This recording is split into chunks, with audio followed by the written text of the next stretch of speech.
مثل الذين حملوا التوراة ثم لم يحملوها كمثل الحمار يحمل أسفارا بئس مثل القوم الذين كذبوا بآيات الله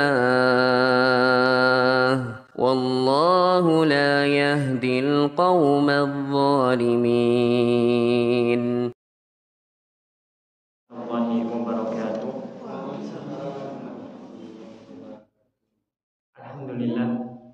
Alhamdulillahi hamdan katsiran thayyiban mubarakan fi mubarakan alaina kama yuhibbu rabbuna wa yarda.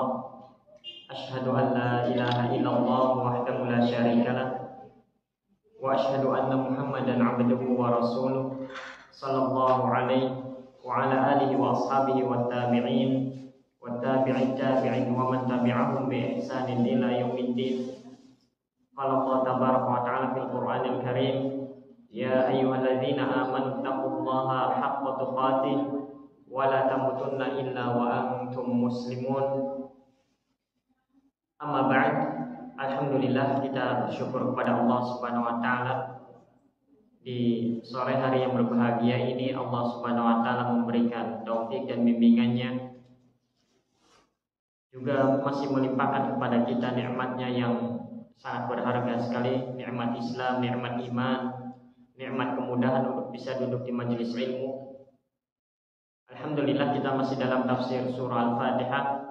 Sekarang kita sampai pada firman Allah Subhanahu wa taala, iyyaka na'budu wa iyyaka nasta'in.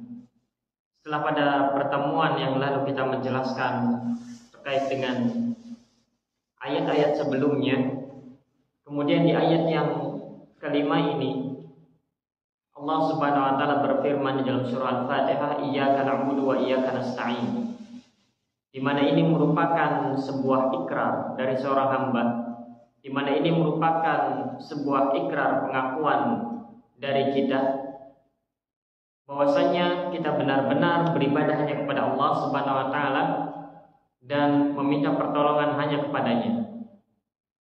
Dikatakan di dalam tafsir Al-Muyassar bahwa makna dari iyyaka na'budu wa iyyaka nasta'in yang kalau biasa kita dapati dalam terjemahan Al-Qur'anul Karim, iyyaka na'budu hanya kepadamu lah ya Allah kami beribadah, wa iyyaka nasta'in dan hanya kepadamu lah ya Allah kami meminta pertolongan.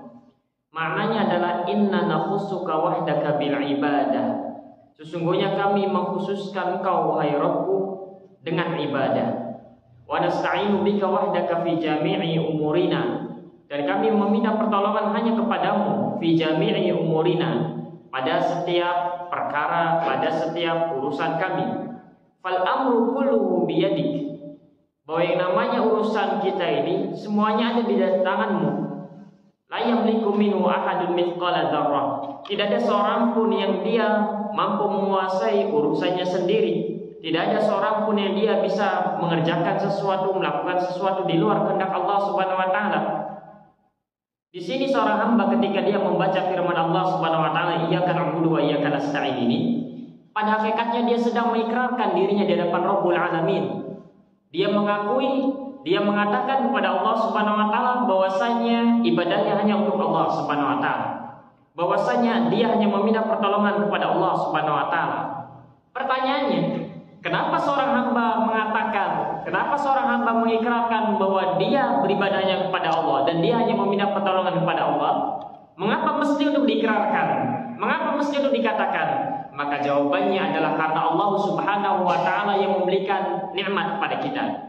Di dalam surah Al-Fatihah, alhamdulillahirabbil alamin, kita telah menggali bahwasanya Allah Subhanahu wa taala yang memberikan kepada kita nikmatnya, sehingga Allah Subhanahu wa taala layak untuk dipuji. Bahkan bukan hanya karena Allah Subhanahu wa taala memberikan nikmatnya, namun karena Allah Subhanahu wa taala memiliki nama dan sifatnya yang agung yang mulia. Sehingga dengan begitu seorang hamba hendaknya dia beribadahnya kepada Allah Subhanahu wa taala karena tahu sebelumnya yang memberikan nikmat adalah Allah Subhanahu wa taala. Belum lagi di ayat-ayat yang sebelumnya ketika seorang hamba mengawali dalam membaca Al-Fatihah dengan Bismillahirrahmanirrahim, dia mengetahui bahwasanya pekerjaan yang dilakukannya, amalan yang dilakukannya tidak akan mungkin terwujud kecuali dengan pertolongan dari Allah Subhanahu wa taala. Sehingga Allah Subhanahu wa taala itu dia memiliki sifat ar-rububiyah. Segala hal yang terjadi atas kehendak Allah Subhanahu wa taala, sehingga seorang hamba harus beribadah kepada Allah Subhanahu wa taala. Dan dalam hal ini kemudian seorang hamba mengikrarkan, mengatakan bahwasanya iyyaka na'bud, ibadah yang dikerjakan oleh kita benar-benar dikhususkan hanya untuk Allah Subhanahu wa taala, tidak dipalingkan untuk yang lain. Wa iyyaka nasta'in, dan juga kita mengatakan kepada Allah Subhanahu wa taala, mengikrarkan bahwa hanya kepada Allah lah satu-satunya kita memohon dan meminta pertolongan. Karena apapun yang kita kerjakan, kalau Allah Subhanahu wa taala tidak menghendaki, kalau Allah Subhanahu wa taala tidak mengizinkan terjadi, maka niscaya tidak akan terwujud. Apalagi dalam hal ini adalah ibadah. Sehingga dari sini seorang hamba harus memahami, ketika Allah Subhanahu wa taala mengatakan yang ini merupakan ikrar kita di hadapan Allah. Iyyaka na'budu wa iyyaka nasta'in. Allah mengawali firman-Nya ini agar kita mengikrarkan bahwasanya hanya kepadamu lah ya Allah kami beribadah. Hanya kepadamu lah ya Allah kami meminta pertolongan. Allah mendahulukan ibadah daripada meminta pertolongan, karena yang namanya ibadah tidak akan terwujud kecuali dengan pertolongan dari Allah Subhanahu wa taala. Sehingga di sini kemudian Allah menyebutkan ibadah pertama kali, kemudian Allah sebutkan secara khusus terkait dengan pertolongan ini. Dikatakan dalam tafsir As-Sa'di, faka'annahu yaqul, bahwasanya seorang hamba itu ketika dia mengucapkan iyyaka na'budu wa iyyaka nasta'in, seakan-akan kita ini mengatakan na'buduka wa la na'budu ghairak. Kita beribadah hanya kepada Allah dan kita tidak beribadah kepada selain Allah. Wa nasta'inu bika wa la nasta'inu bi ghairika. Kami meminta pertolongan hanya kepada Allah dan kami tidak meminta pertolongan kepada selain Allah. Itu seakan-akan kita mengatakan hal tersebut. Sehingga ketika seorang hamba benar-benar mengatakan dengan lisannya, kemudian diyakini dengan hatinya, iyyaka na'budu wa iyyaka nasta'in, maka tidak selayaknya ibadah yang dikerjakannya itu kemudian dipalingkan untuk selain Allah Subhanahu wa taala, apapun ibadah yang dikerjakannya. Dan ketika seorang hamba meyakini bahwa Allah lah satu-satunya zat yang dapat menolongnya, maka tidak boleh hati itu kemudian bertawakal kepada selain Allah. Tidak boleh kemudian hati itu bergantung kepada selain Allah, karena yang layak untuk kita mintai pertolongannya dalam setiap waktu yang kita habiskan ini adalah Allah Subhanahu wa taala. Dan dari sini terdapat sebuah pelajaran yang sangat penting sekali, nanti akan disebutkan terkait dengan hal tersebut. Kemudian tadi di dalam firman-Nya yang mulia ini Allah menyebutkan penyebutan al-isti'anah, meminta pertolongan, setelah al-ibadah. Padahal yang namanya isti'anah, meminta pertolongan kepada Allah Subhanahu wa taala, merupakan bagian dari ibadah. Kemudian disebutkan oleh para ulama bahwasanya lihtiyajil 'abdi fi jami'i ibadatihi ila isti'anati billahi ta'ala. Kata Fadilatul Syekh Abdurrahman bin Nasir As-Sa'di, kenapa di dalam ayat yang mulia ini Allah Subhanahu wa taala menyebutkan al-isti'anah setelah al-ibadah? Padahal yang namanya al-isti'anah, meminta pertolongan kepada Allah, itu merupakan bagian dari ibadah. Maka jawabannya karena saking sangat butuhnya seorang hamba pada setiap ibadah yang dikerjakannya kepada pertolongan pada Allah Subhanahu wa taala. Kalau bukan karena pertolongan Allah Subhanahu wa taala, maka seorang hamba itu tidak akan mampu untuk menegakkan ibadah. Meskipun sudah direncanakan, saya ingin mengerjakan ini, saya ingin mengerjakan ini. Kalau bukan karena pertolongan dari Allah Subhanahu wa taala, maka akan sulit sekali seorang hamba itu melangkahkan kakinya untuk beribadah kepada Allah Subhanahu wa taala. Meskipun jarak antara rumahnya dengan masjid hanya beberapa langkah saja. Sehingga dari sini seorang hamba sangat membutuhkan pertolongan dari Allah Subhanahu wa taala. Fa innahu in lam yu'inhu Allah, karena jika Allah Subhanahu wa taala tidak menolongnya, lam yahsul lahu ma yuriduhu min fi'lil awamir wa jtinabin nawahi, maka dia tidak akan memperoleh apa yang diinginkannya dari kewajiban-kewajiban yang Allah perintahkan dan dari apa yang Allah Subhanahu wa taala larang. Kemudian dikatakan wal qiyamu bi ibadatillahi wal isti'anati bihi wal wasilatu lis sa'adatil abadiyah, bahwa yang namanya menegakkan ibadah kepada Allah dan meminta pertolongan kepada Allah Subhanahu wa taala itu merupakan wasilah. Ini merupakan perantara, ini merupakan wasilah lisa'adatil abadiyah, untuk memperoleh kebahagiaan yang kekal selama-lamanya. Wa najati min jami'i syurur, dan keselamatan dari berbagai keburukan. Fala sabila ila najati ila bil qiyami bihima, dan tidak ada jalan untuk memperoleh keselamatan kecuali dengan menegakkan keduanya. Subhanallah, kita beribadah kepada Allah, balasannya kita akan memperoleh kebahagiaan yang hakiki. Kita meminta pertolongan kepada Allah, maka kita akan memperoleh keselamatan dari berbagai keburukan. Sampai dikatakan fala sabila ila najati ila bil qiyami bihima, tidak ada jalan untuk memperoleh keselamatan, tidak ada jalan untuk memperoleh kebahagiaan illa bil qiyami bihima, kecuali dengan menegakkan kedua hal tersebut. Kita butuh kepada Allah, Allah berikan yang lebih lagi dari apa yang kita butuhkan tersebut. Kemudian dikatakan di dalam tafsir Al-Muyassar, wa fi hadhil ayat, ini poin yang sangat penting ya, yang sangat indah sekali. Wa fi hadhil ayat dalilun ala anna al-'abda la yajuzu lahu an yasrifa syai'an min anwa'il ibadati. Di dalam ayat yang mulia ini, iyyaka na'budu wa iyyaka nasta'in, ini terdapat dalil bahwa seorang hamba tidak boleh dia memalingkan ibadahnya kepada selain Allah Subhanahu wa taala. Kaddu'ai wal istighatsati wal dzabhi wa tawafi illa lillahi wahda. Seperti berdoa, seperti istighatsah, meminta pertolongan kepada Allah Subhanahu wa taala dalam keadaan genting, wal dzabhi, seperti menyembelih, wat tawaf, seperti tawaf, illa lillahi wahda, kecuali ibadah-ibadah tersebut harus diberikan, harus dipersembahkan hanya untuk Allah Subhanahu wa taala.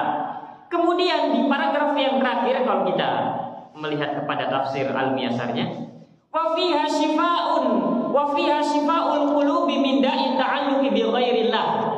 Ayat yang mulia ini apabila kita membacanya dengan penuh hati, ayat yang mulia ini, iyyaka na'budu wa iyyaka nasta'in, apabila kita merenunginya dengan baik, maka di dalam ayat yang mulia ini syifaul qulub, terdapat obat hati. Min da'i ta'alluqi bi ghairillah, dari penyakit bersandar kepada selain Allah Subhanahu wa taala. Kadang yang namanya hati ini dia bersandar kepada makhluk Allah Subhanahu wa taala, kurang bersandarnya kepada Allah Subhanahu wa taala, maka seorang hamba yang dia menggerakkan dengan lisannya, hanya kepadamu lah duhai Rabbku kami beribadah, dan hanya kepadamu lah ya Allah kami minta pertolongan, maka ayat yang mulia ini akan menjadi obat penawar bagi hati kita. Karena terkadang hati ini bergantung kepada selain Allah Subhanahu wa taala. Karena hati ini kadang condong kepada selain Allah Subhanahu wa taala, padahal tahu Allah adalah Rabbnya. Wa min amradir riya'i wal ujbi wal kibriya. Dan di dalam ayatnya yang mulia ini terdapat obat bagi hati dari berbagai penyakit-penyakit hati berupa riya, ujub, dan sombong. Bahwa kalau seorang hamba itu dia benar-benar meresapi, dia benar-benar merenungi apa yang diucapkannya, iyyaka na'budu wa iyyaka nasta'in, setelah sebelumnya dia mengetahui alhamdulillahirabbil alamin, arrahmanir rahim, maliki yaumiddin, tergambar pada benaknya berbagai kenikmatan, kebesaran nama dan sifat Allah Subhanahu wa taala, sehingga tumbuh rasa cinta kepada Allah. Tergambar di benaknya bahwasanya dia memiliki rasa harapan yang besar kepada Rabbul Alamin, padahal hidupnya dia banyak bermaksiat kepada Allah Subhanahu wa taala, karena dia mengetahui bahwa Allah adalah Ar-Rahman dan Ar-Rahim. Dan dia pun muncul, tumbuh dalam hatinya rasa takut kepada Allah Subhanahu wa taala, sehingga dia kemudian berhati-hati untuk tidak kemudian bermudah-mudahan bermaksiat kepada Allah Subhanahu wa taala. Kenapa? Maliki yaumiddin, karena Allah adalah raja, karena Allah adalah yang menguasai hari pembalasan, bahwa di sana akan ada hari pembalasan yang sangat mengerikan sekali. Seorang ketika mengetahui hal ini semua dengan baik, kemudian dia mengikrarkan dengan lisannya, iyyaka na'budu wa iyyaka nasta'in. Duhai Rabbku, aku tahu alhamdulillahirabbil alamin. Duhai Rabbku, aku memahami Ar-Rahmanir Rahim. Duhai Rabbku, aku memahami Maliki Yaumiddin. Iyyaka na'budu wa iyyaka nasta'in, bahwa hanya kepadamu lah ya Allah aku beribadah. Aku tidak palingkan ibadah ini kepada makhluk yang lain. Aku tidak menginginkan pujian dan sanjungan dari manusia, karena aku mengetahui aku memiliki Rabb yang maha kaya, karena aku memiliki Rabb yang maha agung, yang mulia. Sehingga untuk apa pujian dan sanjungan dari manusia manusia ketika aku mengetahui hal ini? Aku mengetahui bahwa apa yang kulakukan ini akan dihisab olehmu, akan dipertanggungjawabkan semuanya di hadapanmu. Lantas untuk apa aku beribadah kepada Allah, kepada Engkau ya Allah, kemudian aku meminta pujian dan sanjungan dari selainmu? Sehingga seorang yang mengikrarkan hal ini, maka pertama akan menjadi obat penawar bagi hatinya yang senantiasa hati itu bergantung kepada selain Allah Subhanahu wa taala. Allah Subhanahu wa taala sering kali mengingatkan kita, namun kadang kita tidak juga teringat. Allah memberikan pelajaran sangat berharga ketika kadang yang namanya hati ini kemudian bergantung kepada selain Allah Subhanahu wa taala. Kadang Allah Subhanahu wa taala menjadikan matahari itu benar-benar sangat teriknya, sangat panasnya, sehingga kita berada di luar rumah kita merasakan sangat panasnya terik matahari tersebut. Kita melihat kepada bayangan kita selalu setia menemani kita dimanapun kita berada. Di malam hari, bayangan kita selalu hadir di tengah-tengah kita menemani kita. Terkadang Allah Subhanahu wa taala di suatu waktu menghendaki agar lampu-lampu yang ada di sekitar kita ini padam. Sebenarnya Allah ingin mengajarkan kepada kita bahwa lihatlah bayanganmu itu. Di siang hari selalu bersamamu, di malam hari bahkan selalu bersamamu, setia menemanimu. Namun tatkala kegelapan itu datang, bayangan yang setia bersamamu saja pun hilang. Tidak ada. Maka itulah gambaran bagi orang-orang yang menggantungkan hatinya kepada selain Allah. Ingatlah bahwa bayangan yang paling setia saja pada dirinya itu akan hilang, dia akan pergi tatkala berada di dalam kegelapan malam. Maka apalagi kalau kita berada di dalam kegelapan kengerian di alam barzakh nanti. Maka bagaimana lagi kalau seorang hamba itu berada di dalam kegelapan api neraka yang sangat mengerikan. Maka sudah tidak ada lagi orang-orang yang kita kemudian gantungkan tersebut. Nah, seorang yang memahami hal ini dengan baik, iyyaka na'budu wa iyyaka nasta'in, maka akan menjadi obat penawar bagi hal tersebut. Dan juga ini menjadi obat penawar bagi penyakit riya, ujub dan sombong. Syekhul Islam Ibn Taimiyah rahimahullah ta'ala mengatakan, wa katsirun ma yaqrinun nasu baina riya'i wal ujbi. Manusia itu sering menggandengkan antara riya dan ujub, Kemudian dikatakan fariya'u min babil isyraki bil khalqi. Kemudian Syekhul Islam Ibn Taimiyah rahimahullah ta'ala menjelaskan kepada kita bahwa yang namanya riya ini termasuk bentuk kesyirikan bil khalqi, dengan orang lain. Apa maksudnya? Kita beribadah kepada Allah Subhanahu wa taala kemudian kita menyekutukan Allah Subhanahu wa taala dengan makhluknya yang lain. Kita beribadah kepada Allah Subhanahu wa taala lalu kita menginginkan pujian dan sanjungan dari orang lain. Maka ini termasuk kesyirikan, menyekutukan Allah Subhanahu wa taala dengan makhluknya yang lain. Wal ujubu min babil isyraki bin nafsi. Adapun ujub, merasa bangga dengan dirinya sendiri, maka ini termasuk bentuk menyekutukan Allah Subhanahu wa taala dengan dirinya sendiri. Karena dia beribadah, kemudian dirinya merasa besar, dirinya takjub dengan amal ibadah yang dikerjakannya, maka dia menyekutukan Allah Subhanahu wa taala dengan dirinya sendiri. Kemudian dikatakan wa hadza halul mustakbir. Dan ini semua merupakan keadaan orang yang sombong. Yang namanya iblis, tatkala dia sombong, itu awalnya muncul rasa ujub di dalam dirinya. Awalnya muncul rasa ujub, kemudian riya, akhirnya kemudian dia pun sombong di hadapan Allah Subhanahu wa taala. Fal mura'i la yuhaqqiqu qawlahu iyyaka na'bud. Orang yang riya tidak merealisasikan firman Allah Subhanahu wa taala iyyaka na'budu. Hanya kepadamu lah saja duhai Rabbku kami beribadah. Wal mu'jabu la yuhaqqiqu qawlahu wa iyyaka nasta'in. Dan orang yang ujub tidak merealisasikan firman Allah Subhanahu wa taala wa iyyaka nasta'in. Orang yang ujub yang merasa bahwasanya yang mampu untuk mengerjakan ini adalah dirinya sendiri, maka bagaimana dia akan meminta pertolongan kepada Allah Subhanahu wa taala?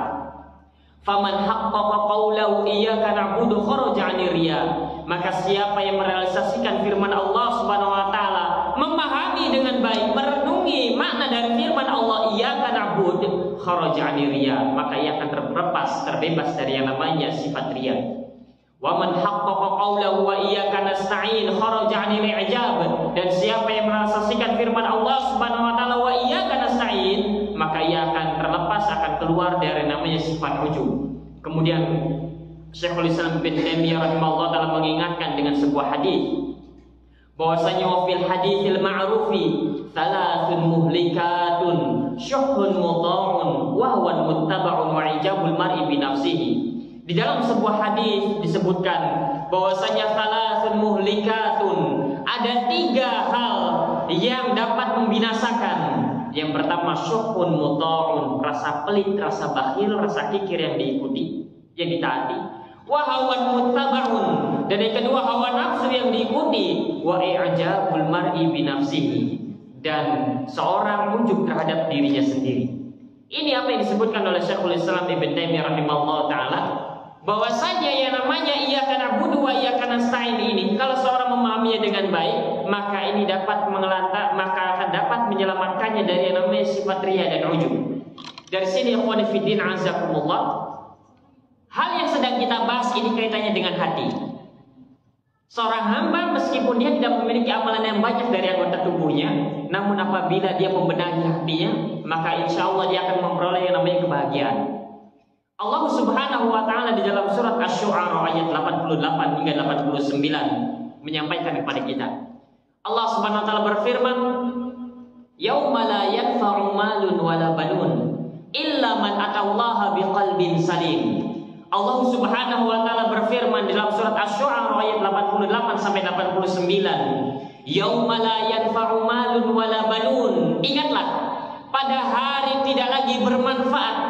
Ingatlah, suatu hari di mana sudah tidak lagi berguna malun wala banun, banyaknya harta yang dimiliki oleh seorang hamba dahulu di dunia, wala banun, banyaknya anak keturunan yang dimilikinya selagi di dunia. Apa maksudnya? Kalau seorang hamba itu dia ditakdirkan oleh Allah Subhanahu wa taala sebagai seorang hamba yang mendapatkan azab Allah, maka niscaya banyaknya harta yang dimilikinya itu tidak mampu menebus dirinya. Ditukar dengan banyaknya harta yang dimilikinya, maka sudah tidak lagi berguna harta saat itu. Kemudian Allah Subhanahu wa taala mengingatkan, "Illa man atallaha biqalbin salim." Kecuali orang yang menghadap Allah, kecuali orang yang datang kepada Allah Subhanahu wa taala biqalbin salim, dengan hati yang selamat. Maka yang namanya hati ini merupakan perkara yang sangat penting dan sangat urgent sekali. Di samping amalan anggota badan, sampai-sampai dikatakan oleh para ulama bahwasanya namanya a'malul qulub itu afdal min a'malil jawarih. Bahwa namanya amalan hati ini lebih utama daripada amalan anggota badan. Dalam artian yang wajib untuk sering kita benahi adalah hati kita.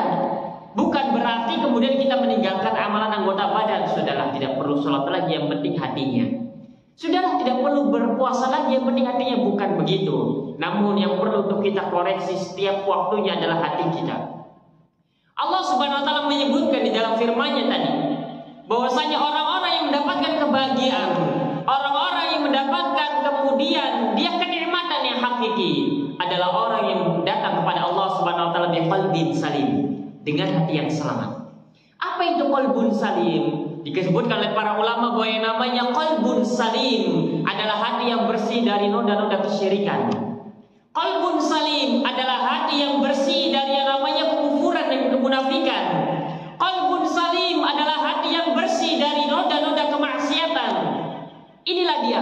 Rasulullah SAW pernah suatu hari menceritakan di hadapan para sahabatnya. Hadis dikeluarkan oleh Imam Al-Bukhari dan Muslim. Suatu hari Rasulullah SAW menceritakan sebuah kisah tentang salah seorang umat terdahulu sebelum umat Rasulullah SAW, bahwa dahulu pernah ada seorang yang telah membunuh 99 jiwa.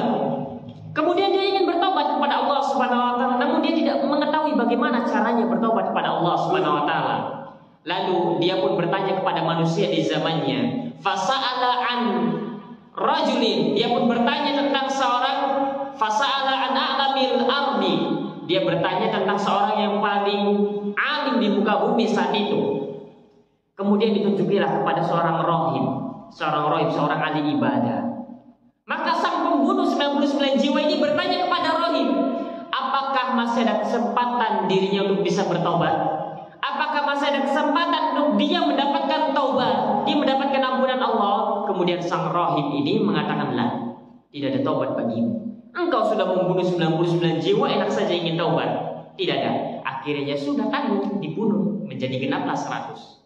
Lantas untuk apa hidup kalau sudah tidak mendapatkan taubat dari Allah Subhanahu wa taala? Sekalian saja dibunuh 100. Karena bunuh tidak dibunuh pun sama saja keadaannya. Kemudian dia pun bertanya lagi kepada manusia di zaman itu tentang orang yang paling alim di muka bumi. Kalau tadi ditunjukkan kepada seorang rahib, seorang ahli ibadah, namun dia tidak memiliki ilmu. Kemudian dia dihantarkan kepada seorang alim rabbani, kepada seorang alim yang benar-benar berilmu. Kemudian dia datang menceritakan kisahnya. Ada seorang yang telah membunuh 100 jiwa. Apakah dia bisa memperoleh taubat? Apakah dia bisa mendapatkan ampunan Allah Subhanahu wa taala? Maka seketika itu juga seorang alim ini mengatakan, "Nam, wa man yaqulu bainahu wa baina taubah." Tentu saja bisa. Siapa yang dapat menghalangi antara dirinya dengan taubat? Kemudian seorang alim ini pun menunjukkan untuk dia pergi berhijrah dari tempatnya yang buruk kemudian menuju tempat yang baik. Dia mengatakan bahwa saya pergilah engkau ke suatu tempat, ke tempat A ini, bahwa di sana ada orang-orang saleh yang mereka beribadah kepada Allah Subhanahu wa taala. Ikutlah beribadah kepada Allah Subhanahu wa taala bersama mereka. Akhirnya sang pembunuh ini dia pun pergi berhijrah dari tempatnya yang buruk menuju tempat yang diarahkan oleh sang ahli. Belum juga sampai di tengah perjalanan kemudian ajal menjemputnya. Malaikat rahmat datang, kemudian malaikat azab pun datang. Mereka berdua ingin membawa ruhnya, ingin membawa jiwanya. Kemudian mereka berselisih. Malaikat rahmat mengatakan, ini merupakan hakku. Aku yang akan membawa ruhnya. Kenapa? Karena dia telah bertobat kepada Allah Subhanahu wa taala. Hatinya telah menghadap Allah Subhanahu wa taala. Kemudian malaikat azab mengatakan, iya, namun dia belum melakukan satu amal kebaikan pun. Dia baru ingin saja, belum melakukan satu amal kebaikan pun. Akhirnya datang satu malaikat lagi yang menengahi. Kemudian dikatakan, kalau begitu ukurlah jaraknya. Kira-kira lebih dekat ke tempat hijrahnya atau lebih dekat kepada tempat yang dahulunya itu, tempat yang buruknya itu. Ternyata dia lebih dekat kepada tempat yang menjadi tujuan hijrahnya. Sehingga malaikat rahmat pun membawa ruhnya, dibawa oleh malaikat rahmat. Inilah orang yang dia datang kepada Allah Subhanahu wa taala bi qalbin salim. Belum melakukan amal kebaikan apapun, belum, baru hatinya bersih. Baru kebersihan hatinya bertobat kepada Allah Subhanahu wa taala, menghadapkan hatinya kepada Allah, sehingga ini menjadi modal utama untuk memperoleh kebahagiaan. Inilah dia. Rasulullah SAW pernah menceritakan pula di Masjid Nabawi saat itu, bercerita kepada para sahabat. Hadis dikeluarkan oleh Imam Ahmad bin Hanbal di dalam musnadnya. Rasulullah SAW suatu hari pernah mengkhabarkan kepada para sahabatnya, sedang kumpul-kumpul, sedang bermajlis dengan para sahabat, kemudian mengatakan, yaqlu alaikumul an rajulun min ahli jannah. Akan datang kepada kalian sekarang seorang dari penduduk surga.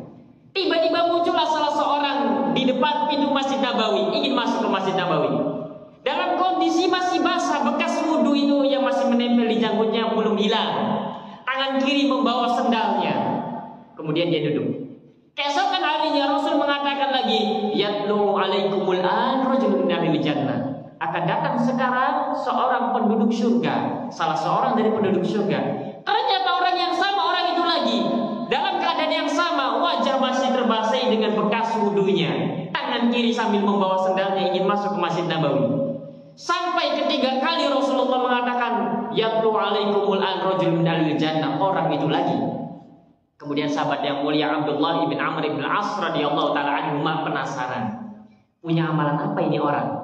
Ketika sampai dikatakan oleh Rasulullah sampai 3 kali bahwasanya orang ini adalah rajulun min ahli jannah. Kemudian dia meminta izin untuk menginap di rumahnya selama 3 hari. Akhirnya dia menginap, berharap ingin menemukan apa amalan rahasia yang dilakukannya. Jangan-jangan tiap malam dia salat malam. Jangan-jangan dia punya amalan khusus yang mana dia tidak pernah meninggalkannya. Ternyata tatkala malam tiba dia langsung tidur, tidak pernah mengerjakan sholat malam. Apabila dia bangun maka dia pun bangun layaknya kaum muslimin pada saat itu. Dia tidak memiliki amalan yang spesial. Amalannya adalah amalannya sebagaimana kaum muslimin lakukan saat itu. Kemudian di hari yang ketiga, sahabat yang mulia Abdullah bin Amr bin As tidak menemukan apa yang dicarinya. Akhirnya dia pun mengatakan, sudahlah, aku ingin pulang lagi karena aku tidak mendapatkan apa yang aku cari. Aku datang menginap di sini sebenarnya karena Rasulullah SAW mengkhabarkan kepada kita bahwasanya engkau adalah rajulun minal jannah, maka aku ingin tahu amalan apa yang kau amalkan sehingga aku bisa mengetahuinya. Ternyata aku tidak mendapatkan apapun. Kemudian orang ini mengatakan, ma huwa ila ma ra'ait. Amalanku adalah sebagaimana yang kau lihat selama 3 hari di rumahmu. Kemudian Abdullah bin Amr bin As ingin beranjak, ingin keluar dari rumahnya, berada di pintu rumahnya. Kemudian orang ini yang dikatakan oleh Rasulullah rajul min ahli jannah kemudian kemudian mengatakan ghairu anni, hanya saja la ajidu fi nafsi li ahadin minal muslimina ghishan. Hanya saja, wahai sahabat yang mulia, tidak pernah terbetik pada benakku untuk mencurangi, untuk menipu kaum muslimin. Itu yang pertama. Kemudian dikatakan yang kedua, wala ahsudu ahadan ala khairin a'tahu Allahu iyyahu. Dan yang kedua, aku tidak pernah hasad sedikit pun. Aku tidak pernah iri, aku tidak pernah dengki kepada seorang pun. Ala khairin a'tahu Allahu iyyahu. Atas kebaikan, atas karunia, atas kenikmatan yang Allah berikan kepadanya. Kemudian Abdullah bin Amr bin As mengatakan, ini dia. Inilah dia. Amalan ini yang menyebabkan dia dikatakan oleh Rasulullah SAW sebagai rajul min ahli jannah.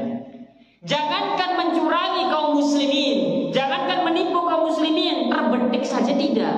Karena dia mengatakan la ajidu li ahadin minal muslimin. Tidak pernah terbetik pada benakku untuk mencurangi, untuk menipu kaum muslimin. Dan kemudian yang kedua, tidak pernah hasad, tidak pernah iri, tidak pernah dengki kepada seorang pun atas kenikmatan yang diperolehnya. Sehingga orang inilah, dialah orang yang bertemu dengan Allah Subhanahu wa taala biqalbin salim. Dialah seorang yang menghadap Allah Subhanahu wa taala biqalbin salim. Amalannya biasa saja, namun hatinya bersih, sehingga dia pun memperoleh kebahagiaan yang hakiki. Dia pun memperoleh kegembiraan tatkala berjumpa dengan Allah Subhanahu wa taala. Sehingga jangan main-main dengan yang namanya hati. Meskipun sepele, meskipun memang kita sulit untuk banyak beramal soleh dalam hal ibadah-ibadah yang sunnah, kita sulit untuk bersedekah, kita tidak memiliki harta untuk disedekahkan yang banyak, kita tidak memiliki kemampuan untuk setiap siang hari kita berpuasa di siang hari, kita tidak memiliki kekuatan untuk tiap malam bangun salat malam, kita tidak memiliki kekuatan untuk tiap hari banyak membaca Al-Quranul Karim. Lantas bagaimana cara kita untuk memperoleh kebahagiaan?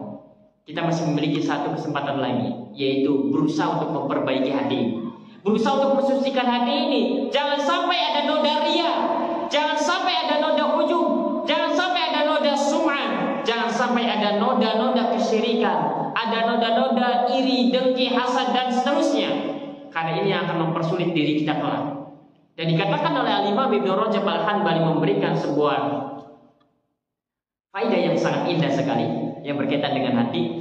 Al-Imam Ibnu Rajab Al-Hanbali kemudian mengatakan, wa anna khatimatas su'i takunu bisababi dasisatin batinatin la yaqtari'u 'alaiha nas.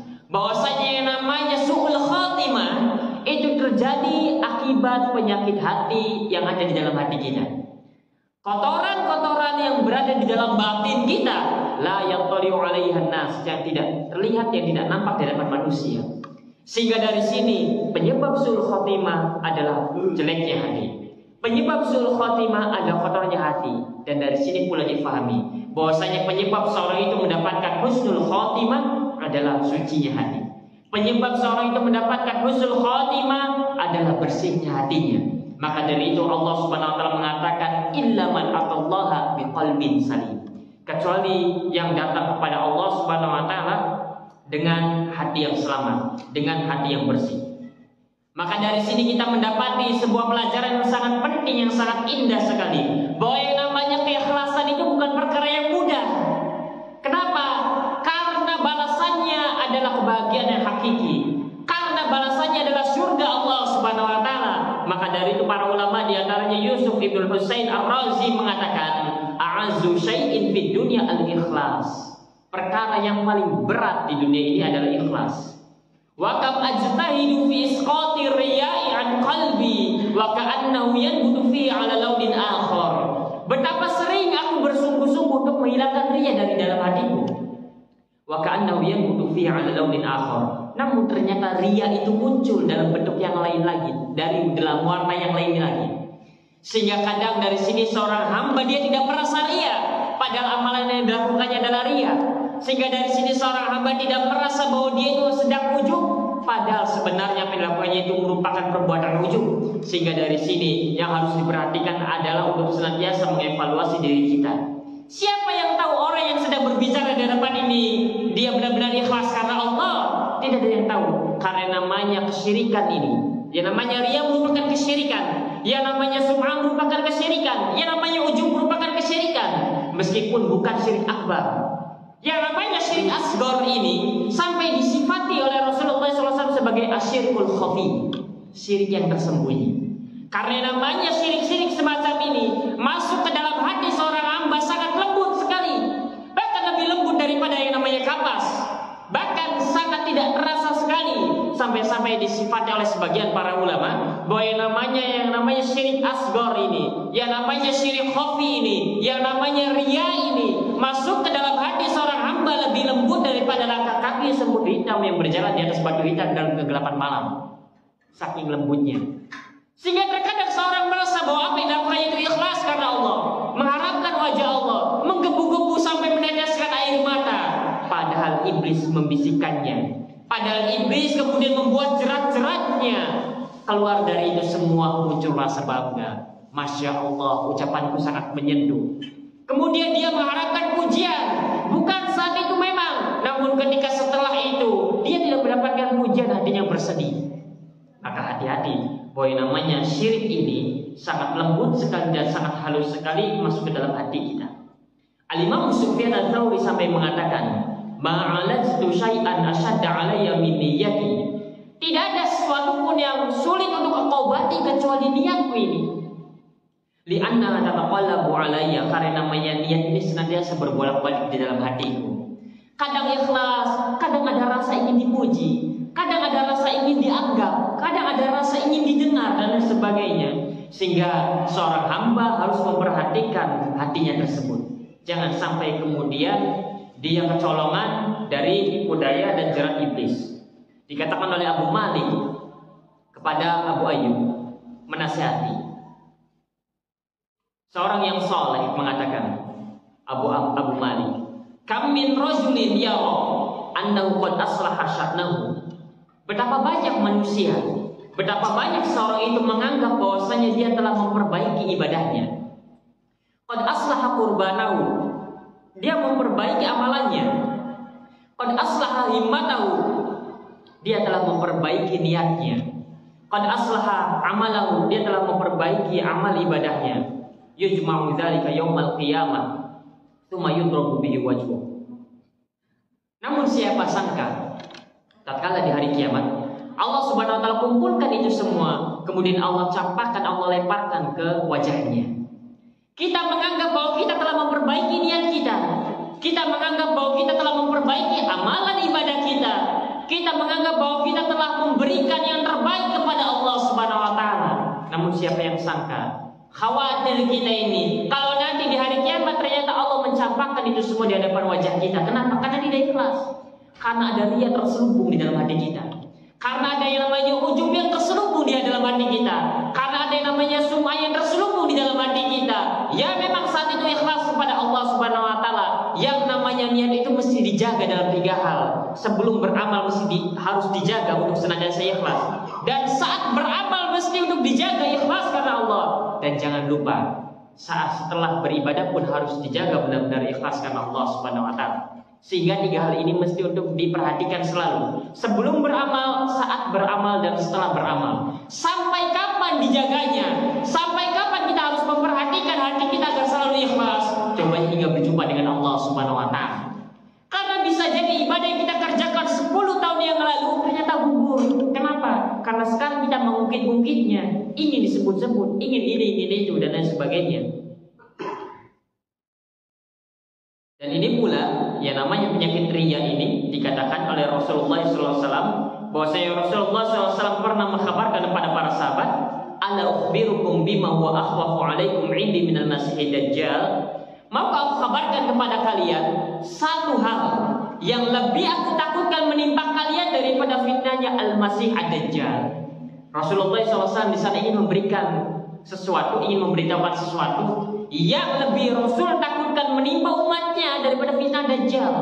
Fitnah Dajjal itu sudah sangat mengerikan sekali.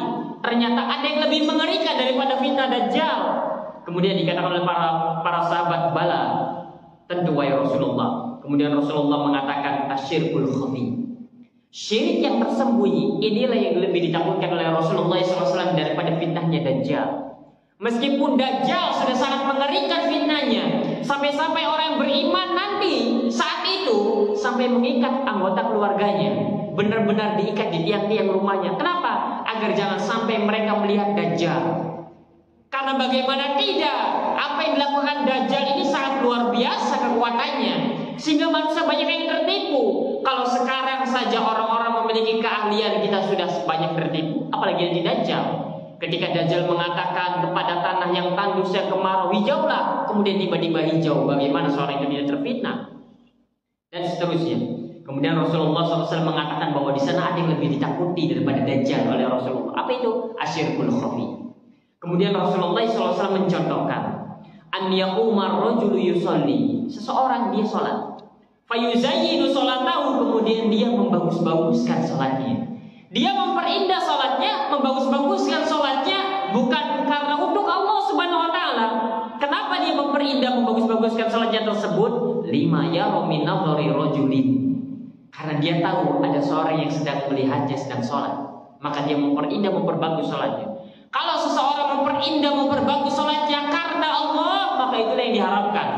Namun kalau seorang itu kemudian mengkhusyuk-khusyukkan sholatnya, memperindah-indahkan sholatnya karena tahu ada orang yang melihat, apalagi misalkan banyak orang di masjid, dia sholat di depan, kemudian dia memperindah sholatnya dalam artian karena dia tahu orang-orang melihatnya, maka inilah disebut dengan syirkul khafi.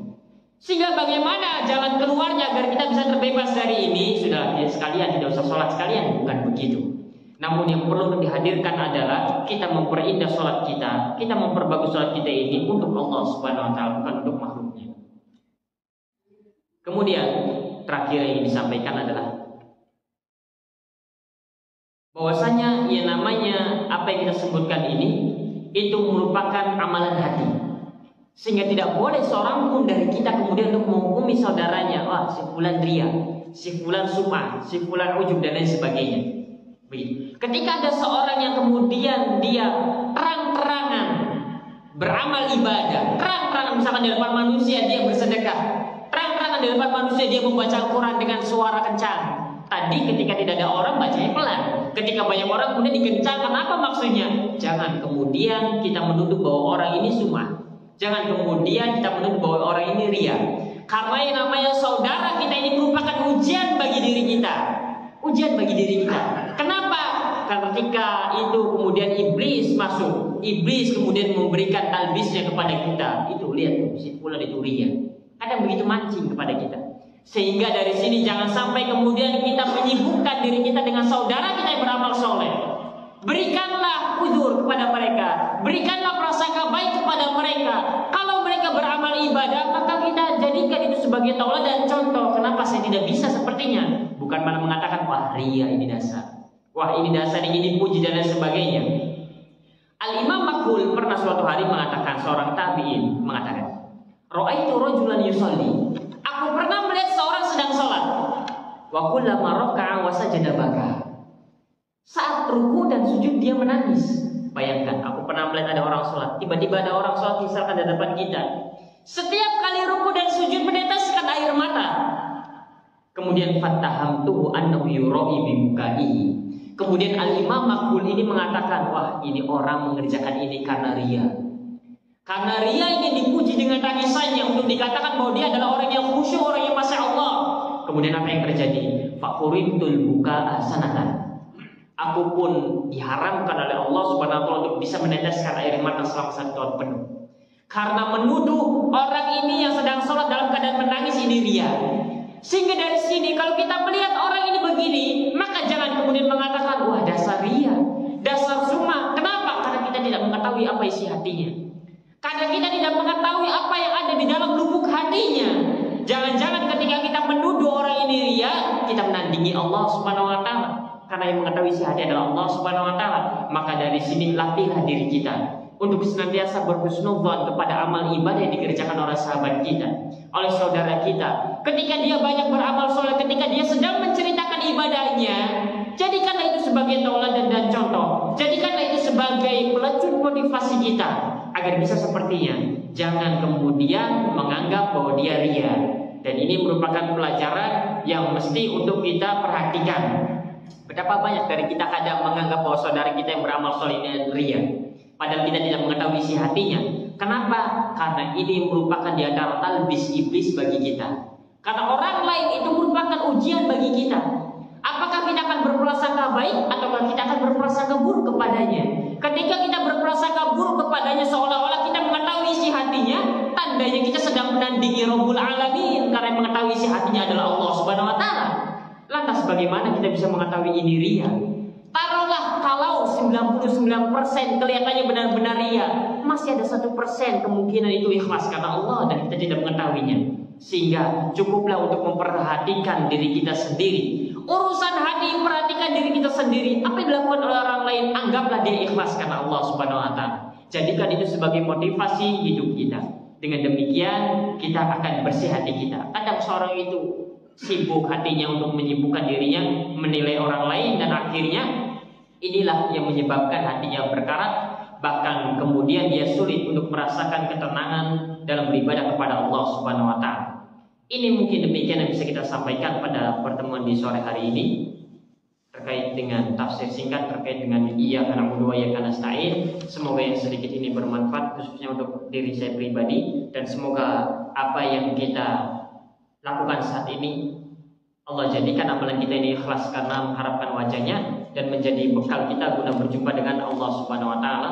Subhanakallahumma wa bihamdika asyhadu an